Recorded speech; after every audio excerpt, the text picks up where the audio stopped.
नमस्ते, अभिवादन आपका इनोसेंट इन्वेस्टर के इस नए वीडियो में आपके लिए डिस्क्लेमर बात करेंगे। बजाज ऑटो की रिजल्ट आया है, इनका रिजल्ट डिस्कस करेंगे। उसके बाद डिविडेंड भी इन्होंने दिया है, बड़ा डिविडेंड दिया है, उसको भी डिस्कस करेंगे। लेकिन जो सबसे पहली न्यूज़ आपके साथ मैं शेयर करना चाहता हूँ वो ये कि इनके जो चेयरमैन साहब थे उन्होंने रेजिग्नेशन दे दिया है। अब वो स्टेप डाउन कर चुके हैं, वो किसी और को कमान थमा रहे हैं। कारण आपको एक्सप्लेन करेंगे, सब कुछ यहाँ पर लिखा हुआ है, हम सब कुछ आपके साथ पढ़ना चाहते हैं क्योंकि ये बहुत ही इमोशनल मोमेंट होता है किसी भी देश के लिए, इतनी बड़ी कंपनी के लिए। और सच बता रहे हैं, आपको पल्सर स्टोरी तो पता होगी लेकिन बजाज की स्टोरी उससे भी ज़्यादा इंटरेस्टिंग है। आप पल्सर को एज अ प्रोडक्ट देखते हो आपके सामने, आप रोड पे निकलिए, अगर आपको बड़ी बाइक्स गिनना है ना तो आपको सिर्फ पल्सर दिखाई देती है। एक समय जैसे स्प्लेंडर छोटी गाड़ियों में दिखाई देती है, मैं दो पहिया वाहनों की बात कर रहा हूँ जिनको चीज़ें ना समझ में आ रही हों। और आप रोड पे जब आप निकलते हो ना तो ये स्टोरी है। इस स्टोरी के पीछे के पार्टिसिपेंट्स कौन है? ऐसे ऐसे लोग, ऐसे ऐसे महान लोग। खैर, किसी को हो सकता है कि राजनीतिक मुद्दे से मैं डिफ़र कर जाऊं, लेकिन आप काबिलियत पे जाइएगा। मैं रिजल्ट भी डिस्कस करूंगा लेकिन ज़रूरी है यहाँ पर सब कुछ पढ़ना, क्या क्या बातें लिखी हुई हैं हम सब कुछ डिस्कस करेंगे। और ज़रूरी है आपके लिए भी वीडियो को अंत तक देखना। इन टर्म्स ऑफ ये सेबी का रेगुलेशन है, as amended this is to inform you that Shri Rahul Bajaj, non executive chairman of the company, उम्र हो चुकी है इसलिए, having been at the helm of the company since 1972 से 30 साल उधर जोड़ लीजिए और 20 साल इधर जोड़ लीजिए, लगभग 50 साल हो गए। 50 साल से हैं कंपनी के साथ। And the group for 5 decades, जी हाँ 5 दशक से हैं। कंसिडरिंग हिज एज, उनकी उम्र को ही देखते हुए, has tendered his resignation as non executive director and chairman of company with effect from close of business hours on 30 अप्रैल 2021। 30 अप्रैल 2021 के बाद ये चेयरमैन के पद से हट जाएंगे।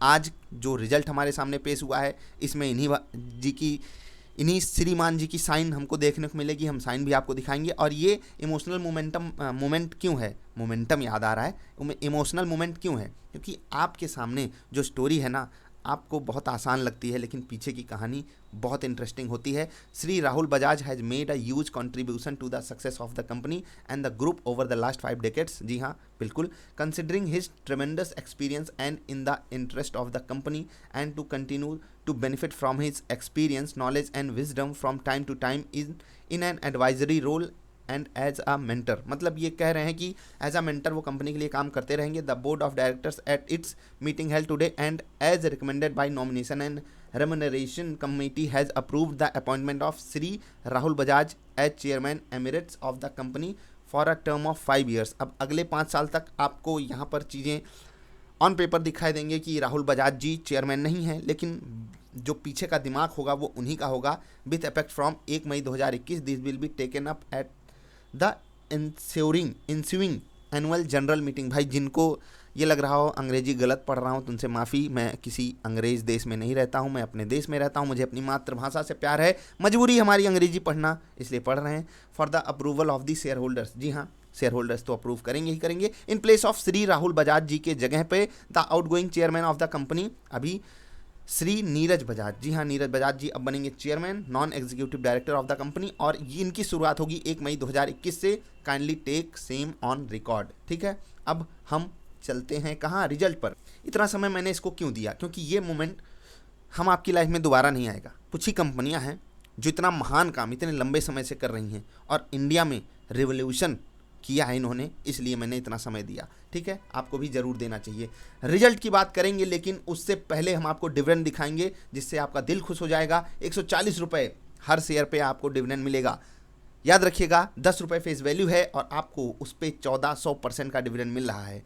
ये कंपनी बहुत लंबी स्टोरी खेल कर आई है, बहुत बड़ी हो गई है आज, इसलिए 140 रुपये का डिविडेंड आप आज अगर शेयर खरीदोगे तो आपके लिए बड़ी वैल्यू नहीं है उसकी। लेकिन आज से 25 साल पहले अगर आप 25 साल नहीं 15 साल पहले, 15 साल नहीं 5 साल पहले अगर आप शेयर लिए होंगे तो आपके लिए 140 रुपये की वैल्यू एक बड़ी वैल्यू है। खैर आते हैं चार्ट पर। चार्ट से पहले चलेंगे रिजल्ट पर। 140 रुपये का डिविडेंड इन्होंने दिया है। प्राइस जो है वो 4000 है, तो कोई सेंस नहीं बनता है 140 रुपये के डिविडेंड का, लेकिन अब मिला है तो मिला है, कोई बात नहीं, इन्जॉय कीजिए। 140 रुपये कम पैसा नहीं होता है। 140 रुपये आप इसमें अगर जोड़ लीजिए तो आज देख लीजिए कहाँ से कहाँ तक हो गया स्टॉक। ऊपर से लगभग 140 रुपये गिर भी गया तो डिविडेंड खा जाना। खैर रिजल्ट डिस्कस करेंगे। क्या रिजल्ट टीवीएस मोटर्स के जितना बेहतरीन है, उसको डिकोड करने के लिए कुछ बातें हमको समझनी पड़ेंगी, कुछ कैलकुलेशंस करने पड़ेंगे। डेटा करोड़ में है तो हमको कोई कैलकुलेशन कम से कम कैलकुलेशन करने में हमारे लिए आसानी होगी। 8,412 crore revenue from contracts with customers, यानी कि कस्टमर इनको कितना पैसा दिया, वहाँ से इनका आया है 8,412 करोड़, जो कि जस्ट पिछले क्वार्टर में 8,730 करोड़ था, कम हुआ है। पिछले साल के इस क्वार्टर से बढ़िया इंप्रूवमेंट आई है। ये जो बी नंबर पॉइंट है, अदर ऑपरेटिंग रेवेन्यू, आपको पता है यहाँ ये किस चीज़ से पैसा कमाते हैं? अब कस्टमर के अलावा इनको पैसा और कहाँ से मिलता है, पता है? कोई बताएगा? कोई बताएगा? चलो मैं बता देता हूँ। जो अन्य कंपनियाँ होती हैं जो इनकी सेवाएं लेती हैं, आपको पता है वो कंपनियां कौन सी हैं? जी हाँ, कई सारी कंपनियां हैं जो बजाज की सेवाएं लेती हैं अपनी सर्विस देने में, अपने प्रोडक्ट्स को बेचने में, और वहाँ से वो एक लंबा मार्जिन खींचते हैं बजाज वाले। तो वही पैसा लगभग 183 करोड़ इन्होंने इस बार खींचा है।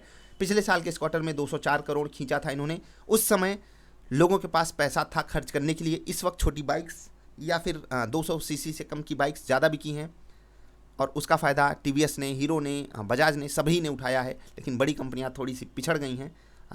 एक्चुअली हम कहें तो होंडा ने भी काफ़ी फ़ायदा उठाया, लेकिन भारत में उनका शेयर ही नहीं है। खैर, टोटल इनकम इनकी आई 8,600 करोड़, 8,900 करोड़ के मुकाबले कम है, और 6,800 करोड़ के मुकाबले बहुत तगड़ी से बढ़ी हुई है। ठीक है, खर्चे में आते हैं।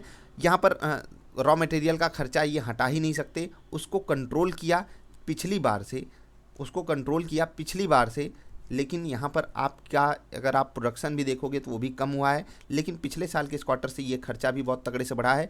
अगर कमाई बढ़ी है तो यहाँ पर कुछ खास हमको एंथुजियास्टिक लग नहीं रहा है। तो ओवरऑल सिनारियो में अगर हम देखना चाहें तो कंपनी लगभग बराबर सी परफॉर्मेंस दी है, कुछ खास है नहीं। ठीक है, हवाई बात कुछ यहाँ पर करनी नहीं है, कुछ खास है नहीं। एम्प्लॉय बेनिफिट एक्सपेंसेस देख लेते हैं, फिर हम चलेंगे अन्य चीज़ों पे, पैट वगैरह पे चलेंगे। एम्प्लॉय बेनिफिट एक्सपेंस में कंपनी ने खर्च किया 308 करोड़, जो कि जस्ट पिछले क्वार्टर से भी कम है। ये मुझे बिल्कुल अच्छा नहीं लग रहा है, पता नहीं क्यों, बुरी फीलिंग आ रही है यहाँ पर बजाज की तरफ से, मुझे नहीं पता ये क्यों हो रहा है। पिछले साल के इस क्वार्टर से तो एक डेंट देखने को मिल रहा है, लेकिन यहाँ से डेंट जो देखने को मिल रहा है वो मुझे तकलीफ़ दे रहा है। और एक चीज़ समझिए, यहाँ पर आपकी सेल्स कम थी, ठीक है, आपकी सेल्स कम थी, आपकी कमाई कम थी, उसके बाद भी आपने 342 करोड़ खर्च किया, यहाँ पर आपने सिर्फ 308 करोड़। अब एज अ शेयर होल्डर मुझे खुश हो जाना चाहिए, चलो मेरी कंपनी अपना पैसा बचा रही है, लेकिन एक वेल विशर के तौर पे, एक अच्छी कंपनी होने के नाते मैं बजाज से ये चाहूँगा कि वो अपने एम्प्लॉयज़ पे अच्छा खासा पैसा खर्च करें, नई हायरिंग भी करें, उनको अच्छी खासी सुविधाएँ भी दें, जैसे कि कम से कम आईटी कंपनियां देती हैं। इंडिया में अन्य बहुत सी कंपनियां हैं जो देती हैं, मैं सिर्फ आईटी कंपनियों की बात नहीं करूंगा, बजाज भी देता है, ऐसा नहीं है कि ये बिल्कुल ही नहीं देते, लेकिन कुछ यहाँ पर ये कोताही कर रहे हैं, तो मैं बस यही चाहूँगा। खैर, ओवरऑल टोटल एक्सपेंसेस पे चलते हैं। 7,142 करोड़, 7,247 करोड़, कम हुआ है ना खर्चा, टोटल एक्सपेंस की बात हो रही है। ठीक है, टोटल एक्सपेंस इन्होंने कंट्रोल किया है, और ऐसे छोटे छोटे खर्चे बचाएंगे तो ऑफकोर्स सी बात है इनको फ़ायदा उसका मिलेगा। और यही इनके उसमें रोल प्ले किया है बढ़िया पॉजिटिव, कि भले यहाँ पर सेल्स जो है कम हो गई, ठीक है, पैसा कम आया, लेकिन जो प्रॉफिट आया बिफोर टैक्स की बात हो रही है अभी, 2,192 करोड़ के मुकाबले 1,958 करोड़ आया। बहुत बड़ा डेंट हमको यहाँ नहीं देखने को मिला, लेकिन पिछले साल के इस क्वार्टर से बढ़िया हमको यहाँ पर जंप देखने को मिला है एज एक्सपेक्टेड। ठीक है, वहाँ पर कुछ खास, फिर से वही बोलूँगा, कुछ खास नहीं है कि हम झूमने लगें। ठीक, अब चलते हैं कहाँ पर, सबसे मेन मुद्दे पर, कि आखिर में कंपनी ने पैसा कितना बनाया। तो यहाँ से आप देख सकते हो 1,353 करोड़, ठीक है, 1,353 करोड़ के मुकाबले 1,551 करोड़, और जस्ट पिछले क्वार्टर में 1,716 करोड़ के मुकाबले 1,551 करोड़। ठीक है, यही सब चीज़ें चलती रहेंगी। आप टोटल कॉम्प्रिहेंसिव इनकम भी यहाँ से देख सकते हो, वही बिल्कुल सेम सिनारियो है, जबकि यहाँ पर ये एक डेंट यहाँ पर देखने को मिला है। इसके कारण 528 करोड़ रुपए इनके चले गए कहाँ पर टैक्स में, इसलिए यहाँ पर जो ओवरऑल प्रॉफिट आया वो कम आया। ठीक, तो इन सब चीज़ों को इग्नोर करते हुए हम देखेंगे EPS, अर्निंग पर शेयर। ठीक है, एनुअलाइज्ड नहीं है तो इंटू 4 कर देंगे। 53 रुपये की कमाई इस बार की है, 60 रुपये की कमाई जस्ट पिछले क्वार्टर में, और पिछले साल के इस क्वार्टर में 46 रुपये की कमाई। ठीक, तो थोड़ा सा स्टॉक प्राइस डिजर्व करता है, लेकिन ये इतना बड़ा भी जंप नहीं है कि हम बहुत खुश हो जाएं।